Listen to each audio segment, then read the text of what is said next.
Let go of fixed plans and concepts, and the world will govern itself. The more prohibitions you have, the less virtuous people will be. The more weapons you have, the less secure people will be. The more subsidies you have, the less self-reliant people will be. Therefore, the Master says, I let go of the law, and people become honest. I let go of economics, and people become prosperous. I let go of religion, and people become serene. I let go of all desire for the common good, and the good becomes common as grass. 58. If a country is governed with tolerance, the people are comfortable and honest. If a country is governed with repression, the people are depressed and crafty. When the will to power is in charge, the higher the ideals, the lower the results. Try to make people happy, and you lay the groundwork for misery. Try to make people moral, and you lay the groundwork for vice. Thus the Master is content to serve as an example and not to impose her will. She is pointed, but doesn't pierce. Straightforward, but supple. Radiant, but easy on the eyes.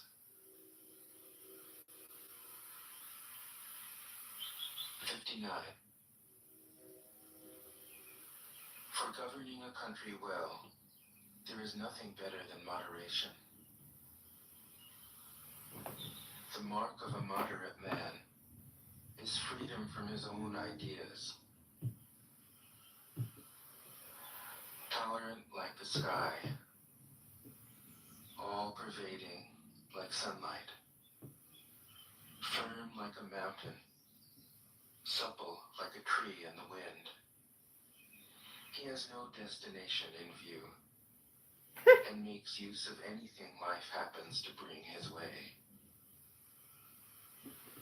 Nothing is impossible for him.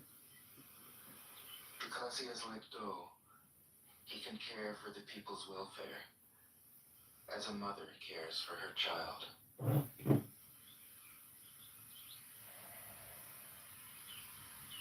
60.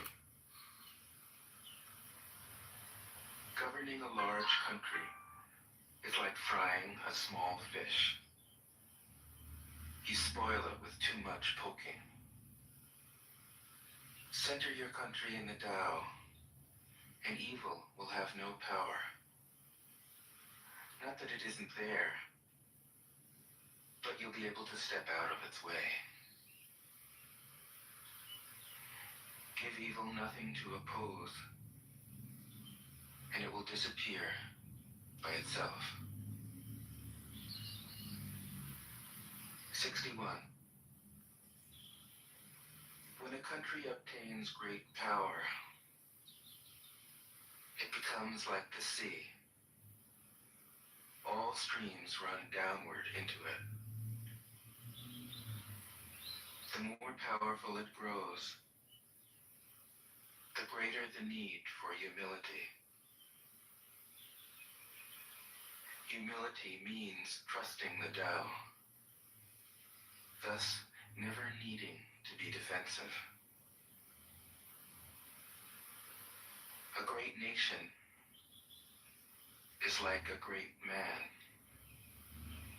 When he makes a mistake, he realizes realizes it. Having realized it, he admits it. Having admitted it, he corrects it. He considers those who point out his faults as his most benevolent teachers. He thinks of his enemy as the shadow that he himself casts. If a nation is centered in the Tao, if it nourishes its own people and doesn't meddle in the affairs of others, it will be a light to all nations in the world.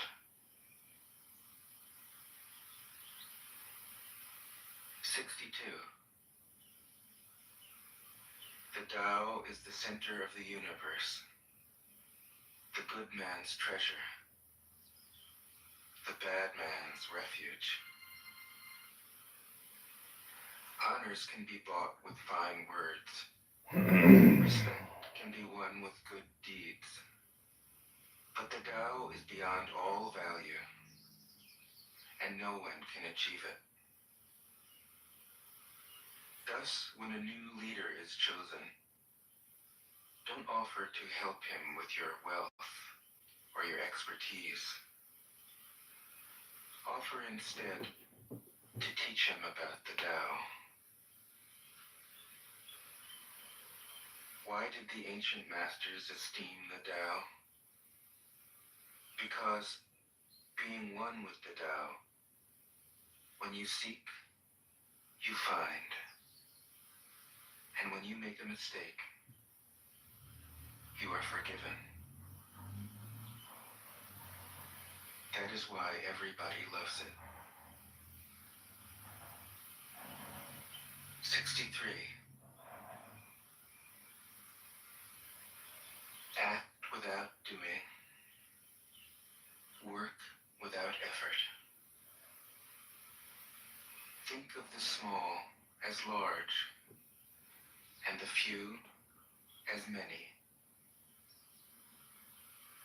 Confront the difficult while it is still easy. Accomplish the great task by a series of small acts. The master never reaches for the great. Thus she achieves greatness. When she runs into a difficulty, she stops and gives herself to it. She doesn't cling to her own comfort. Thus, problems are no problem for her. 64. What is rooted is easy to nourish. What is recent is easy to correct. What is brittle is easy to break. What is small is easy to scatter. Prevent trouble before it arises. Put things in order before they exist. A giant pine tree grows from a tiny sprout. The journey of 1,000 miles starts from beneath your feet. Rushing into action, you fail. Trying to grasp things, you lose them. Forcing a project to completion, you ruin what was almost ripe. Therefore, the master takes action by letting things take their course. He remains as calm at the end as at the beginning. He has nothing, thus has nothing to lose. What he desires is non-desire. What he learns is to unlearn. He simply reminds people of who they have always been. He cares about nothing but the Tao. Thus, he can care for all things. 65. The ancient masters didn't try to educate the people, but kindly taught them to not know. When they think that they know the answers, people are difficult to guide. When they know that they don't know, people can find their own way. If you want to learn how to govern, avoid being clever or rich. The simplest pattern is the clearest. Content with an ordinary life, you can show all people the way back to their own true nature.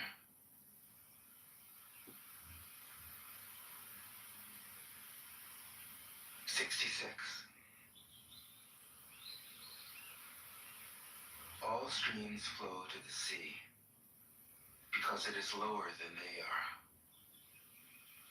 Humility gives it its power.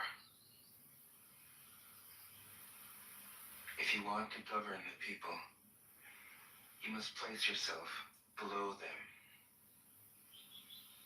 If you want to lead the people, you must learn how to follow them. The master is above the people, and no one feels oppressed.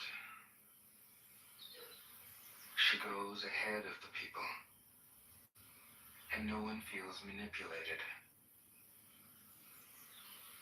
The whole world is grateful to her, because she competes with no one. No one can compete with her. 67. Some say that my teaching is nonsense. Others call it lofty, but impractical. But to those who have looked inside themselves, this nonsense makes perfect sense. And to those who put it into practice, this loftiness has roots that go deep. I have just 3 things to teach: simplicity, patience, compassion. These 3 are your greatest treasures. Simple in actions and in thoughts, you return to the source of being. Patient with both friends and enemies, you accord with the way things are. Compassionate toward yourself, you reconcile all beings in the world. 68. The best athlete wants his opponent at his best. The best general enters the mind of his enemy. The best businessman serves the communal good. The best leader follows the will of the people. All of them embody the virtue of non-competition. Not that they don't love to compete, but they do it in the spirit of play. In this, they are like children, and in harmony with the Tao. 69. generals have a saying: rather than make the first move, it is better to wait and see. Rather than advance an inch, it is better to retreat a yard. This is called going forward without advancing, pushing back without using weapons. There's no greater misfortune than underestimating your enemy. Underestimating your enemy means thinking that he is evil. Thus, you destroy your three treasures and become an enemy yourself. When two great forces oppose each other, the victory will go to the one that knows how to yield.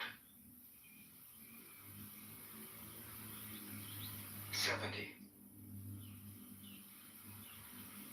My teachings are easy to understand and easy to put into practice.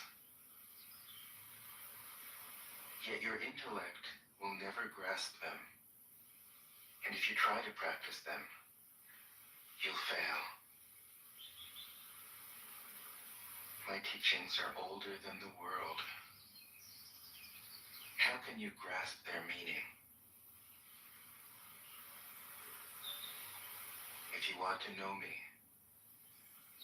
look inside your heart. 71. Not knowing is true knowledge.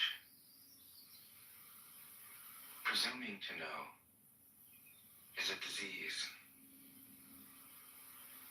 First realize that you are sick. Then you can move toward health. The master is her own physician. She has healed herself of all knowing. Thus, she is truly whole. 72. When they lose their sense of awe, people turn to religion. When they no longer trust themselves, they begin to depend upon authority. Therefore, the master steps back so that people won't be confused. He teaches without a teaching, so that people will have nothing to learn. 73. The Tao is always at ease. It overcomes without competing, answers without speaking a word, arrives without being summoned, accomplishes without a plan. Its net covers the whole universe, and though its meshes are wide, it doesn't let a thing slip through. 74. If you realize that all things change, there is nothing you will try to hold on to.